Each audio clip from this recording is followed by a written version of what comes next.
ছোট ভাই, জি ভাই। কি এর কানেকশন করতেছো? ব্যস্ত মনে হইতেছে খুব। হ্যাঁ ভাই, এগুলা কি? এই যে এগুলা কি? এগুলো ভাই ম্যাগনেটিক কন্ট্রাক্টর।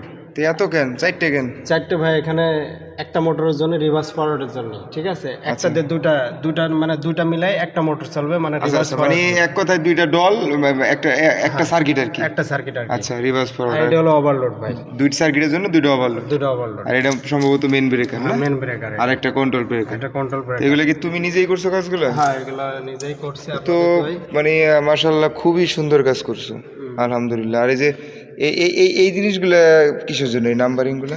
এই নাম্বারের ফেরুল দেখা গেল ভবিষ্যতে ভাই, বুঝছেন? এই ফেরুলটা কেবল যেখান থেকে আসছে, ধরেন এই ইন্ডিকেটরটা সমস্যা হলো, কিংবা এই লাইনটা আপনার পাচ্ছে না, এখানে ফেস থাকনি, এতে লাইন আছে, ঠিক আছে, লাইনটা পাচ্ছে না, ভবিষ্যতে পাচ্ছে না, মানে এটা কত নম্বর কেবল? হ্যাঁ, কত নম্বর কেবল থেকে? যেমন এটা 103, হ্যাঁ, ধরো এইদিকে এই যে 103, হ্যাঁ, হ্যাঁ, এই জায়গা থেকে এই লাইনটা আসছে, এই জায়গা থেকে এই জায়গা লাইনটা আসছে। হ্যাঁ, এটা চেকিং করার জন্য আর কি একটা মার্কিং মার্ক করে রাখা। যাক, মাশাআল্লাহ, খুব সুন্দর কাজ করতেছো, ধন্যবাদ। হ্যাঁ, ওকে ভাই, ধন্যবাদ।